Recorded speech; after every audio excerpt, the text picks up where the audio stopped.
time to begin our first panel discussion. I'm sure that you must be waiting for what this panel discussion is all about. Let me tell you. Our first panel focuses on strategic evolution, how retailers are shaping the future of growth and expansion.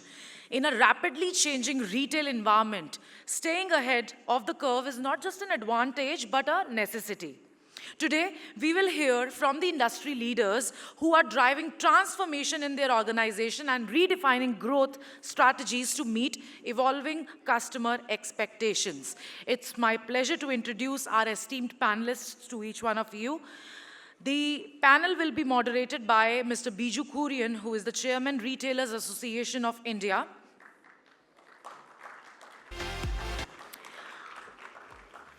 Let me also take you through the names of our panelists. Mr. Gunjan Shah, MD and CEO, Bata India Limited. Mr. Lalit Agrawal, founder and MD, V-Mart Retail Limited and Chairman of the Rai Delhi chapter. Mr. Rajesh Jain, MD and CEO, Lacoste. Ms. Shriti Malhotra, Group CEO, Quest Retail Private Limited, House of Beauty. Mr. Teeth Koshi, MD and CEO, ONDC.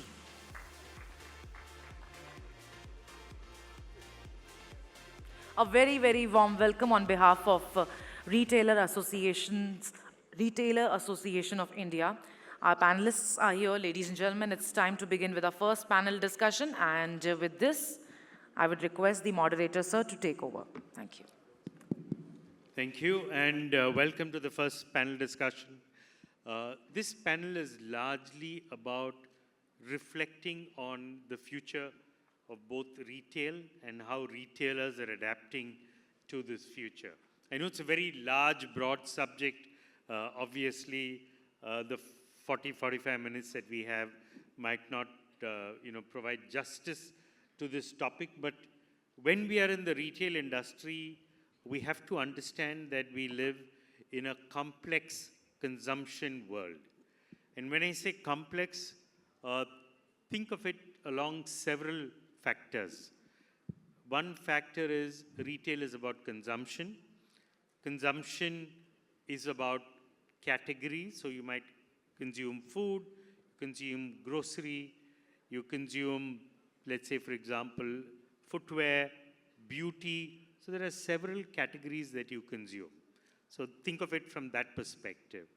The second way to think about it is that consumption happens across 1.4 billion people in India. And these 1.4 billion people live in different cities. And then, of course, about 600,000 villages.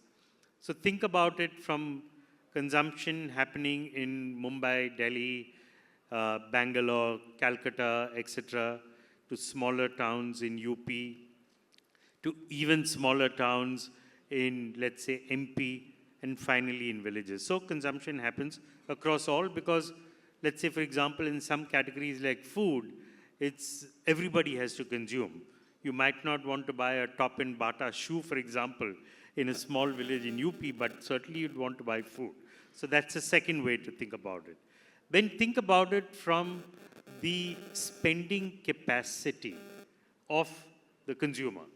Some can afford expensive brands and products, and some can afford only very, very low-priced products. Some can't even afford brands, and they do live with whatever they have around with them. So there is a third layer, which is about the income levels of the consumers that we are serving. And then there is an additional fourth layer, which is about how do you reach them. Now you have product at one end and you have consumer at the other end. So how do you get product to consumer? Some of us have stores. Some say that we'll do it online. Some say that we will, actually make sure that we store it close to where the retailer is. So there are many ways of being able to reach our products to consumers. So when you live in a retail world, what you have to remember is that you have choices to make. And the choices that we have to make will depend on one, which category do you want to be in? Two, which kind of customer do we want to serve?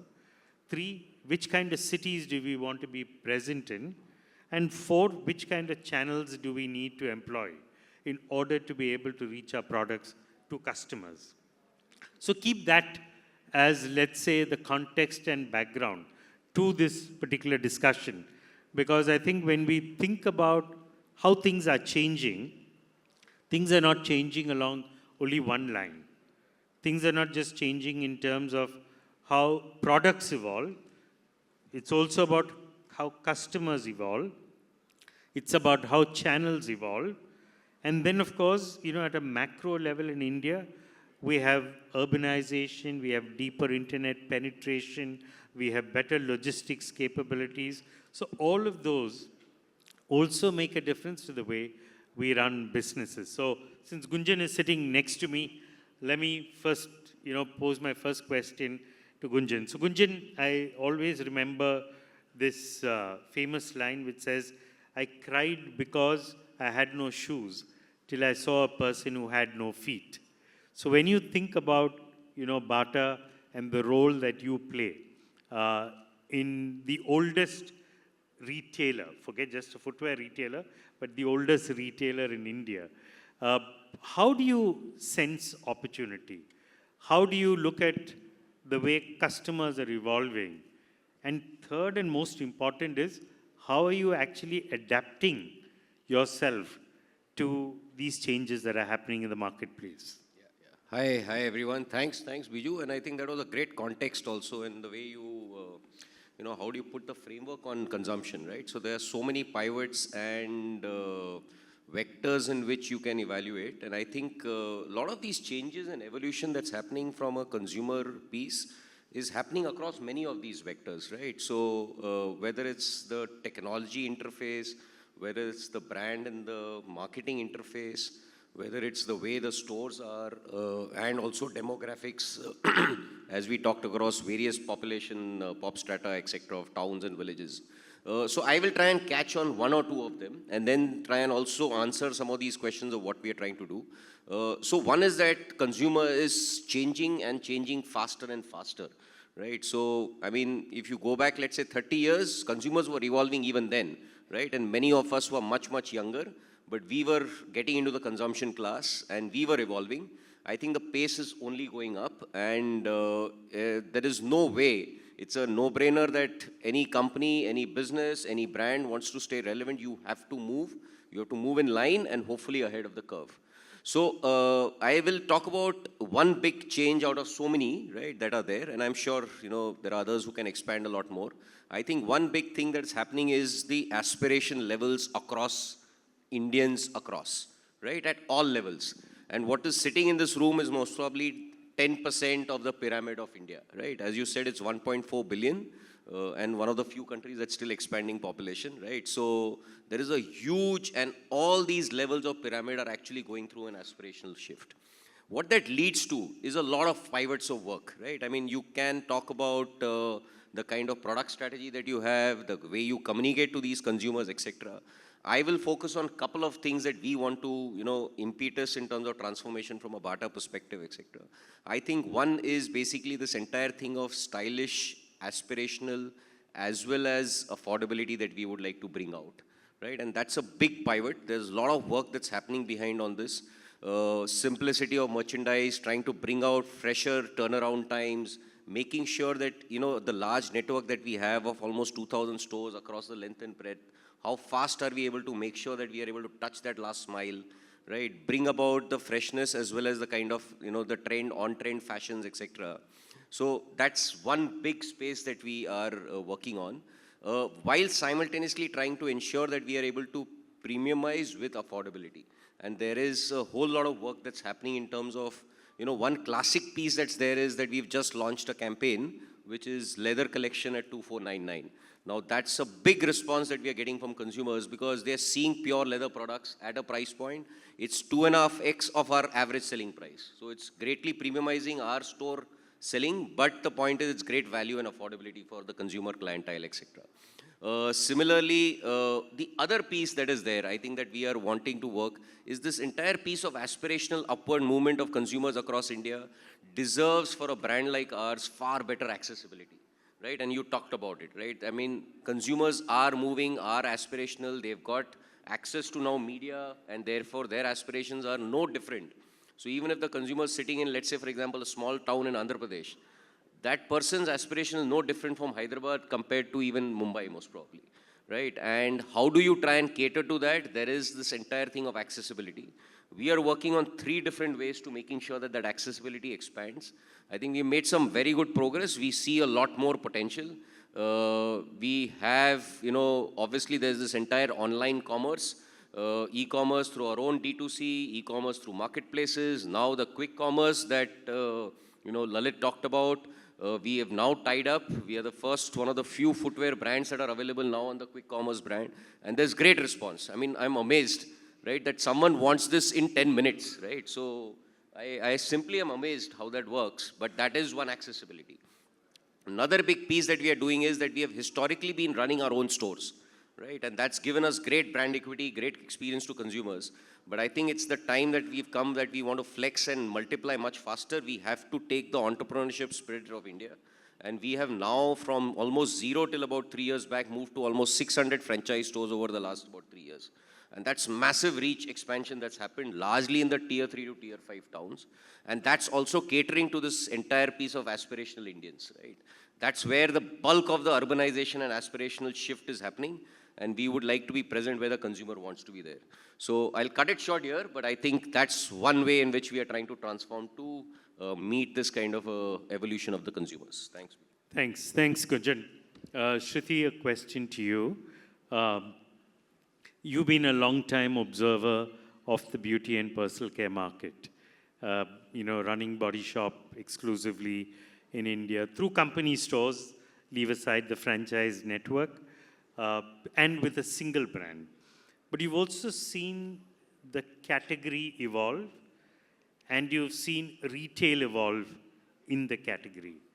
And if you could reflect on what has driven those changes, where retail has moved from being just offline to online, and similarly the category which had a few brands at one point of time suddenly explode with a large number of both D2C and offline brands. So both have happened.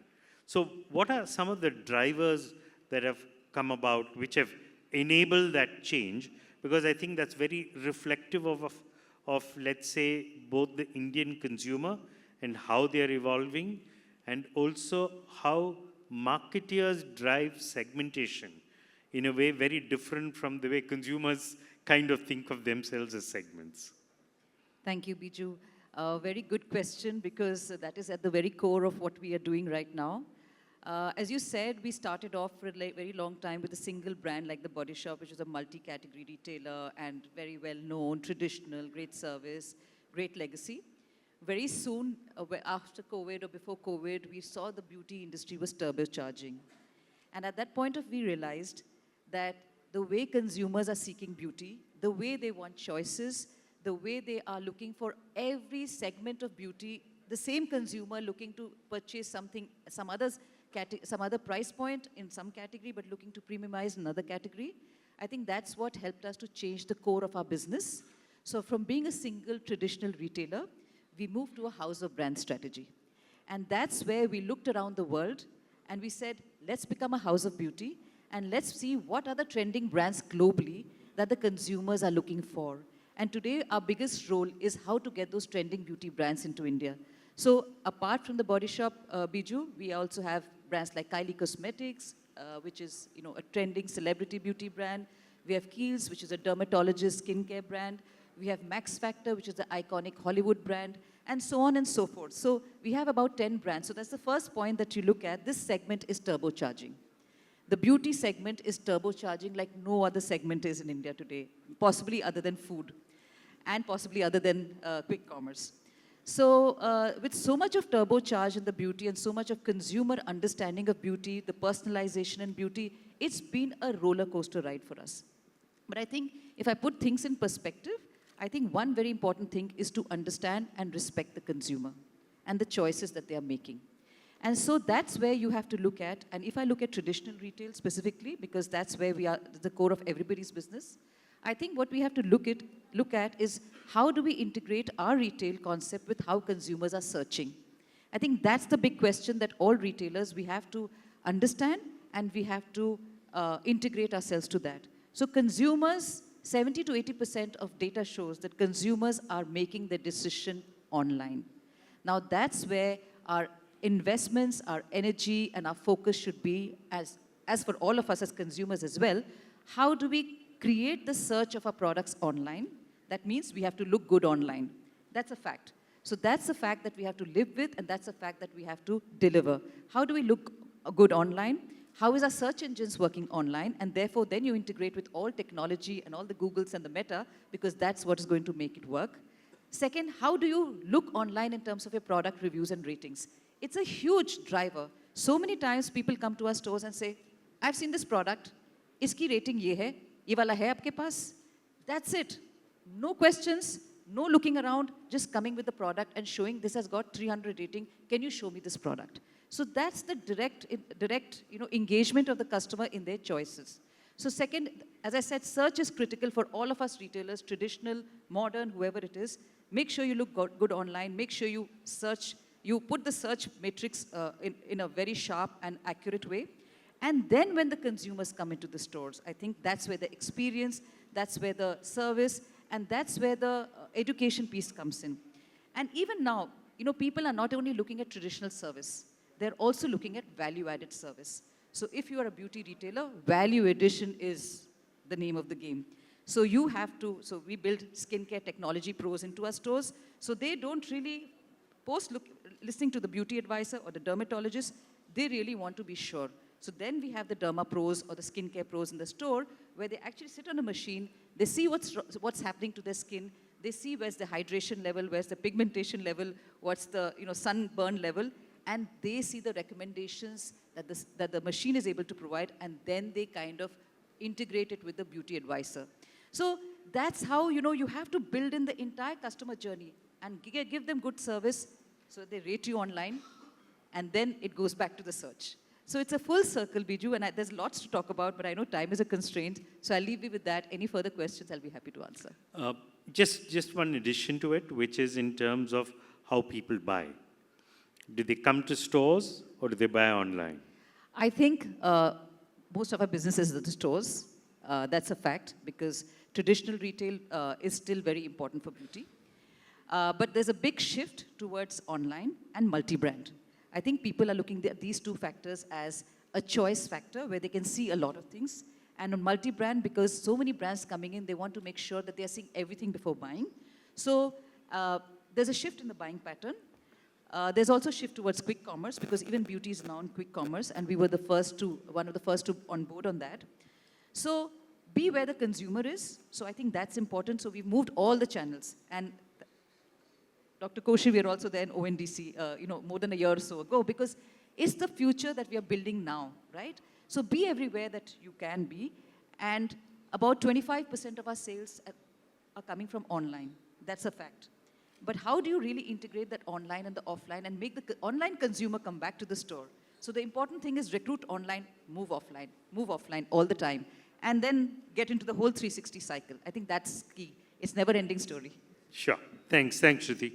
Dr. Koshi, I think it's a segue from what Shruti was just mentioning, which is, you're spearheading a very ambitious project of the government to be able to ensure that all retailers, irrespective of their investment capacity, have got access to the latest in terms of technology, whether it is to create an online presence, whether it is to be able to accept online payment, whether it's to be able to deliver, to the customer who's purchasing online, and several more things that you're creating as an enabling mechanism.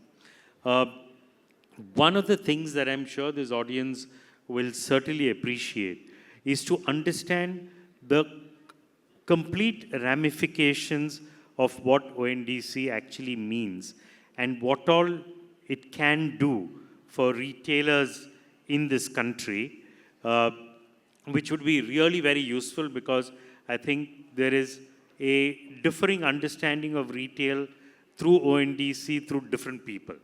I know you can take a lot of time over it, but if you could just in a short summary tell us about it. I know. Thank you for asking this question, especially when we consider this completely a new phenomenon. I mean, I could end up taking a whole lot of time, but let me just quickly give you some, way how the demonstration is happening with respect to potential tectonic shift that could happen in the commerce itself. Now, I'll take one example and then elaborate on possibility. If you look at any retail, if you look at what are the kind of building blocks of his business, he needs to create demand, of course. He needs to have a digital catalog. He needs to have packaging. He needs to have logistics. He needs to probably get working capital loan. He may need to get warehousing capacity across all these components. Unless you are a big guy, like for example, Bata here or Madam's, the global brand here. These are not under their control significantly, or they don't get it at the optimum cost. So what do? Then they can only depend on some integrated provider who is trying to do everything, and which also gives them a significant control on the data, the promotions, everything. So in the physical market, while they are completely independent, in the digital market, they become highly subservient. So the possibility in an online network where it is, the key words are unbundling and interoperability. The building blocks can come in itself and stand on its own innovation and specialization and give seamless stitching capability to give an integrated service. I'll give you one example where it just demonstrated and what could be happening in future. As you know that we started with this globally first, nobody knew idea with food and grocery and mobility. Last year, this time, we had only this. And we did only 4 million transactions last year, November. This October, we did 14 million, and with all kinds of other products in the last few months. One big demonstrated effect is that we said that logistics is one of the very key components, especially in hyperlocal. We said, can we make it a network offer? For example, my Gunjan will be able to have a national tie-up with a logistics provider. But if I'm a small retail, I may not get the same. One is I may not be able to do a digital integration, or I may not get at the same price at which Bata can get it. So imagine this is available on the network as a network-wide offer. In fact, the first person we convinced to do that, Ola, when he tried to do hyperlocal in 2 cities. And he said, I am not going to go and talk to each brand and do a tie-up. I'm going to make one offer to the whole network at the best possible price. I will try it in 3 cities and demonstrate that. So while he had, he was big enough for direct linkages with some of the large brands, he said, no, one integration so that anybody can buy. So you could be a small brand or a big brand, you can get the best service. And that certainly made a big difference. In April, we had on-network logistics 100 transactions a day. Today, it is done almost 100,000 transactions a day, coming from primarily from hyperlocal food, grocery, and so on and so forth. Similar kind of offering is coming on other segments. So now take this example further. I know the time is constrained. Other building blocks, warehouse as a service, sachetized insurance for small people, packaging as a service, credit on the working capital. All these components have started building up in the last few months. So it means it is going to give a lot of power back to the brands and the merchants with respect to the building blocks on which today we have very, very less control. And this control is primarily in the large platform operator. And the most importantly, it also gave them an enormous opportunity for the data. Okay, so I don't want to take too much of time. If you let your mind free and see this potential impact in the next 2 years. 6 years ago when we started UPI, everybody said, which small guy is going to use a POS machine? But suddenly we realized you don't need a POS machine, you need a piece of paper. It changed. Today we are 42% of the global financial transactions. Similar kind of things happen in the next couple of years. So I'm just leaving it here. Happy to chat or debate with you on this possible structural shift that is happening on every building block. Thanks, Dr. Koshi. I think, he kind of summarized it very quickly, but to understand the full implications, you all need to engage with him and his team to really see the kind of transformational impact that ONDC can make to the small retailer who cannot afford investments in technology, who sometimes doesn't even know how he or she can actually transform themselves. And there are several things that ONDC is doing to be able to help support the 12, 13 million independent retailers who are forming the bulk of the 75% of India's retail market. So let me switch to another category, apparel. And we have two stalwarts from this industry, both Rajesh and Lalit. And when I went back, if I were to go back rather, to the earlier description of brands, price points, customers, markets, you all kind of, to my mind, epitomize differing characteristics of the same category. Single brand, premium, multi-brand in the same category, larger towns and smaller towns. So when you really look at the larger apparel market, which currently estimated at about 600,000-700,000 crores in terms of size, obviously there's an opportunity for everybody. It only depends on what you want to choose. Lalit, a question starting to you as to how did you choose that you would work in smaller towns and you started off in UP, and at certain price points. So obviously you thought through that entire thing when you started the business. And today that's a great model which is there. Your public, several others who are in the same category are going public almost one every 6 months. So obviously there is an opportunity in this entire space. But you picked price points, you picked markets, and you picked certain kinds of customers. Yeah, thanks, Bijou. So, see the fundamental, if we look at the basic demography of India and understand where is the population and what is that population, what do they consume, how much do they earn, what strata of lifestyle do they live in, what is their per capita income, and if you go deep into it, 80% of India is that below that level, which is not living in metro, or even if they are living in metros or bigger cities, are consuming or are at a lower strata of economy. And my childhood, I was living in a small town in Odisha, so I have lived there. So I know how a small tier 3 town behaves, what is the consumption pattern of that consumer, what do they aspire, what do they want to buy, and what is the market available. So there was a lot of data available, and definitely when we started retail in those times, we were the first ones doing it.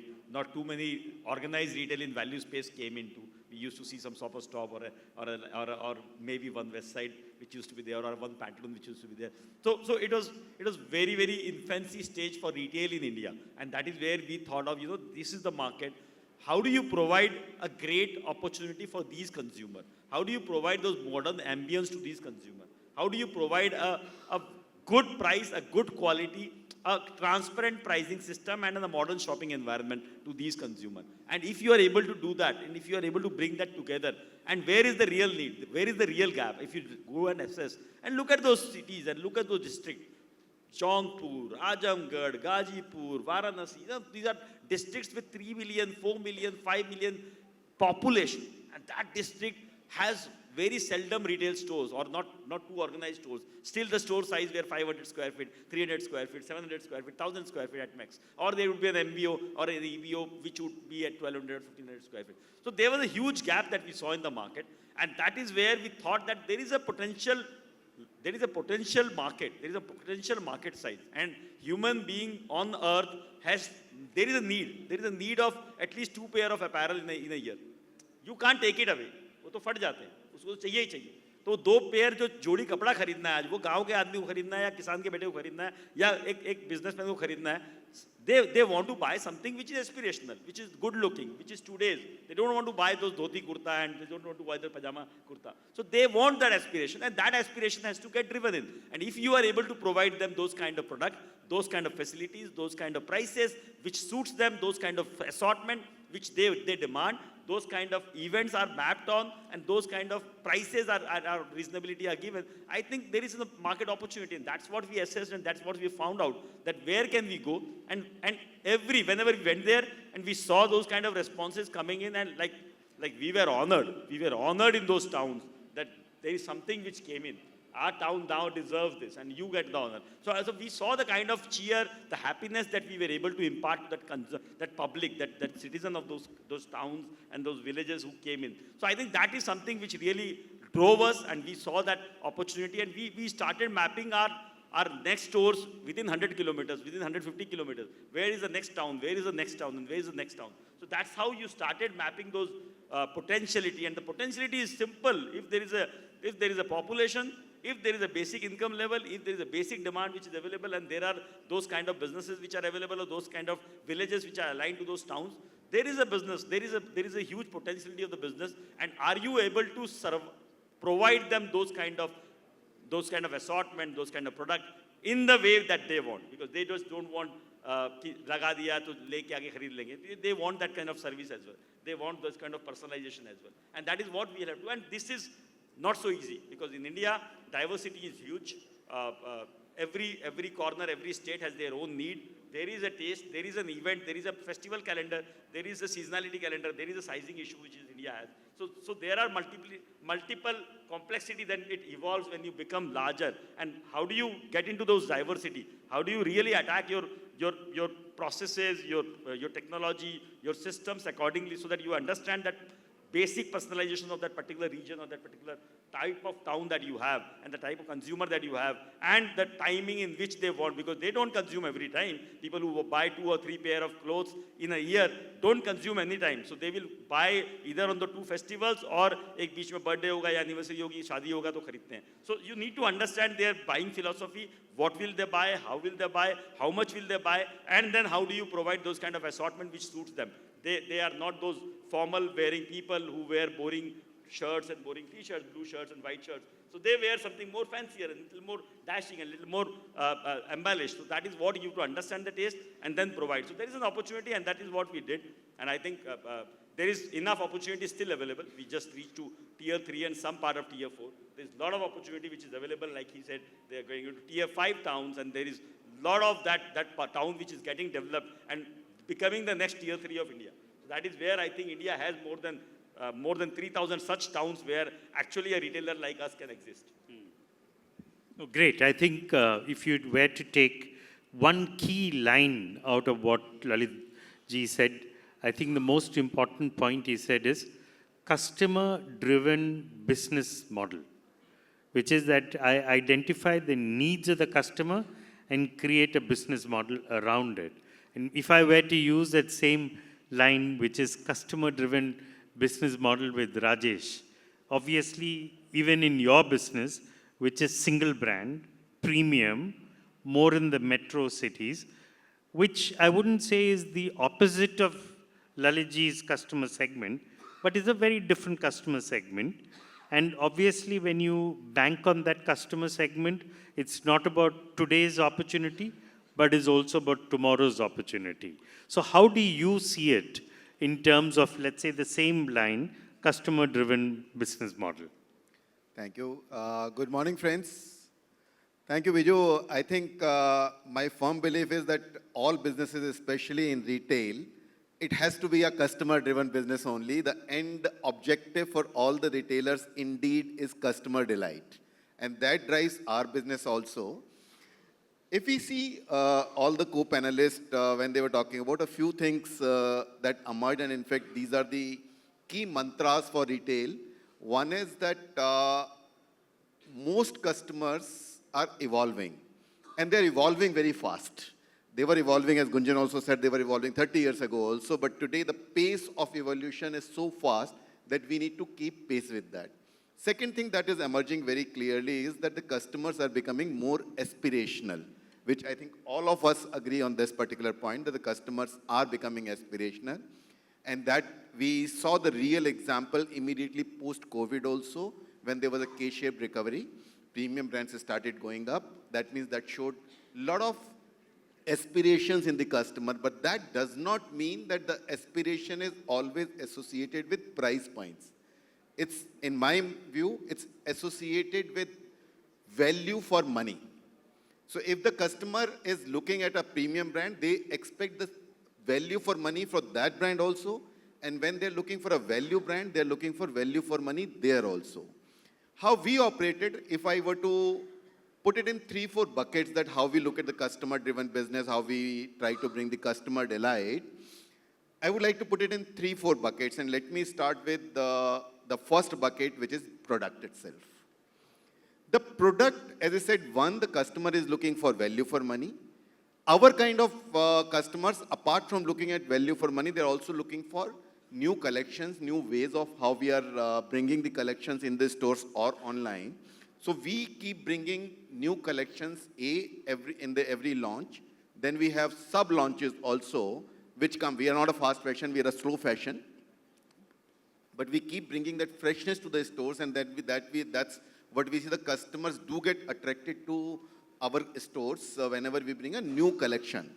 Now, another important aspect that is catching up very fast globally for sure, and in India also, where we see it's in the nascent stages, but it's growing very fast, is the sustainability aspect. The new Gen Z customer or the millennial customer, they do look for products which are more environment friendly, which are reducing the carbon footprint. Garment industry, as we all know, has a lot of carbon footprint across the world, and most garment retailers or most garment brands, they are working towards bringing the carbon footprint down. What we do is we handle it in 3 stages. One, when we manufacture our products, we ensure that this is either a recyclable material or recycled materials. In fact, 100% of our textile is recyclable. So we don't throw or we don't cut off our waste and throw it somewhere else, or we don't generate energy from that. We ensure that this is recycled. And that's why we would like to reduce our carbon footprint. So this product part is one bucket that I wanted to put on. Second is availability. Availability, in my view, today's customer doesn't look at any brand as online brand or offline brand. The barriers in the minds of the customers are not there, that this brand is online and this is offline brand. Those lines are blurring very fast. The customer looks at all the brands as one brand. Whether you're online, offline, whether you're EBO, MBO, whether you're travel retail, city retail, customer A expects you to be available on all the relevant channels depending upon your price points and positioning. At the same time, the customer doesn't look at you differently with different distribution channels. Irrespective of their channel, they would like to look at the brand. They want to hear the brand voice in all the channels, whether you are, let's say, even if you're on ONDC or offline or online or social media, they want to look at the brand voice. They don't want to differentiate. We ensure that the customer gets the same kind of experience, whether you are getting online, offline, or any other channels. We have the same merchandise, we have the same price points, we don't differentiate in anything except for some regional nuances. As we all know that India is such a vast country, it's not one market. It's several markets within one market. So we might have some regional nuances that we might send a different offering to south of India than a north of India, because these are regional nuances in India. So this availability is extremely important, which we have to ensure that we are present wherever our customer is present. And the third and extremely important point is about the discoverability or visibility. We need to see that where is it that the customer wants to discover us or see us. Apart from the physical availability or the online availability, they want to hear the communication from us in their language. What we see that a lot of our customers, and which we could realize after we had analyzed data from our own website, which is lacoste.in, that a lot of our customers, and we were very pleasantly surprised there, that lot of our customers are from the age group of 20 to 33 years of age. Earlier, we used to think that our customer base is mostly 35 plus because we are considered more premium.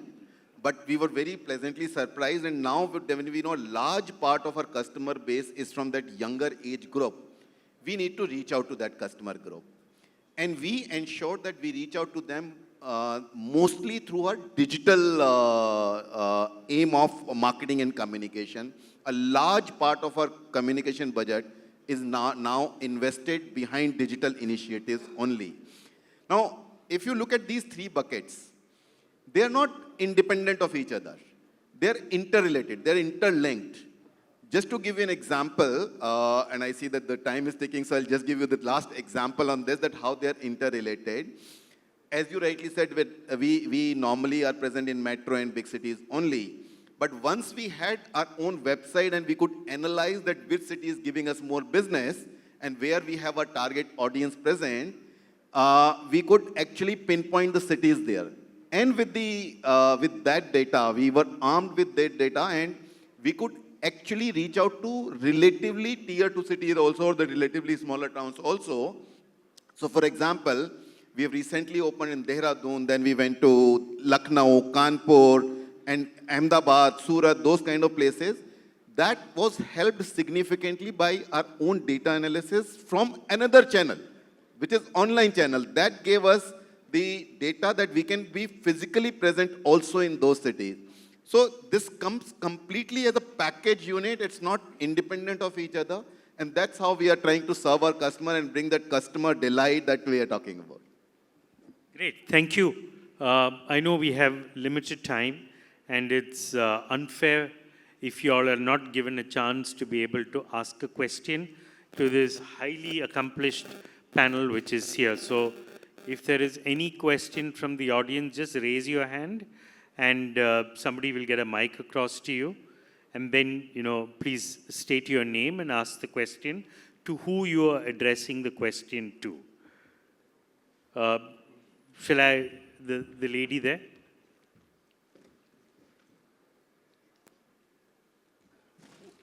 Okay. So my question is to Lalit sir. My name is Rashmi, and I'm from a brand called White House. We are primarily present in tier 2, tier 3 towns of Telangana and Andhra Pradesh. Right now, what we are seeing as a struggle is that even a slight increase in the MRP has a significant hit. And with the rising fabric prices and everything, it's inevitable. We have to raise prices at one time or the other, or we cannot compromise on the quality of the product. So how do you deal with those, MRP increases, and how do you get the customers to accept it? Very good question. And this is the reason why we degrew in the last 2 years. That in 2022, when the price of the raw material and the cotton and synthetic yarns all went up after the Ukraine war, we also increased our prices by 12, 13% and 15%, and which was not accepted by the consumer. And they gave us literally a degrowth, and a price point which is around 300 rupees, and then a 15% rise there, we got a degrowth. So we actually mapped it. We once again worked on it. And there are now a lot of innovation which is now coming in, especially in the fabric industry. And a lot of man-made fibers are getting developed, and a lot of those fabrics and fibers which are innovative in nature are cost-driven fibers also, fabric also. We'll have to actually bring in innovation. We'll actually have to look at the consumer need, their demand, and their pocket size. Because unki pocket size nahi badhi hai. Their ability to spend has not been up. Even if they have earned more, the inflation is beating into their pocket. It is taking away all that money. So their ability to actually give out to you is not increased. So you need to be within that price point. Now you need to bring in the product and the innovation, and your processes has to be so agile and have that basic efficiency, so that you are able to cut down your own costs and give that to the customer. And there is no other substitute for not providing that kind of prices. And definitely you can't compromise on the quality. Sure. Amit, question from you. Hi, I'm Amit Sarda from Soulflower. My question is to Rajesh and to you also, sir, a little bit. You could give some light. You spoke about going to tier 3, tier 4 cities. You also spoke about carbon neutral or, reducing carbon footprint. One article which I had read about Ghana, where the whole world dump is getting today, all the fashion, because you, sir, you also spoke about man-made fiber. How do you see when fashion really goes all across tier 3, tier 4, everywhere? How will you see what will become the dumping ground in India? Do you think that there will be a challenge, or we will be able to upcycle or recycle those clothings to make sure we don't have a Ghana store in India? Because you spoke about carbon thing, hence I'm asking. See, as I said when I was speaking, that this trend is catching up very fast globally. And in India also, it's a nascent stages right now. But the Gen Z and the millennials, they are becoming more aware of it. If you talk about the premium products, so we don't go to the tier 3 and tier 4 towns. So we've just started stepping into tier 2 towns, where we see that people are becoming more aware. It's in nascent stages still in India. But those people who are getting more education, or those who are getting more aware of these kind of things, they really trust and believe in reducing the carbon footprint. May I also tell you that most international brands, whether it is in slow fashion, fast fashion, or premium or value segment, most of them are working towards reducing their carbon footprint. It is not so visible right now in India, but globally, if you see, people are aware of the carbon footprint, especially by the garment industry, because in the garment industry, we use a lot of water. So that reduction of water, what we are doing is, I'll give you an example. As I was saying, that first we use the recycled and recyclable fabric. Second is that we are working, and not only we, I think most international brands and now Indian brands also are working towards expanding or extending the life of their products. So that the recyclable, when it comes, that also comes after a certain time period. It doesn't come so frequently. And the third, so that will address some part of the tier 3 and tier 4 towns, where when you say that a lot of dump comes, but if the garment life cycle itself is increased, then there is a great possibility that it will reduce. It will not ever happen overnight. It will take a lot of time to bring that discipline amongst ourselves also. But at the same time, the retailers and the brands are working towards that the lifespan of the garments is extended. And not only garments, all the other products also. And the third part, as I said, that is basically to find the second life span for all the products. That trend is also catching up globally and is stepping into India also. That may take several years to mature. We have defined timelines and very demanding timelines to reduce our carbon footprint over the next few years. A lot of other brands are also working towards that. We can only wish that this happens very fast and the people become aware, which is happening. We are sitting in Delhi and see a lot of pollution. So that pollution also needs to reduce somewhere. And I think a lot of us have to travel a lot of miles there. Thank you. Thanks, Rajesh. I wish we could have asked more questions, but unfortunately our time is up. The panelists are around. Certainly you can catch them during coffee breaks, etc., to ask questions. Thank you very much, ladies and gentlemen, for spending so much time, giving so generously of your knowledge and experience. Thank you for making this a very interactive panel discussion. Thank you.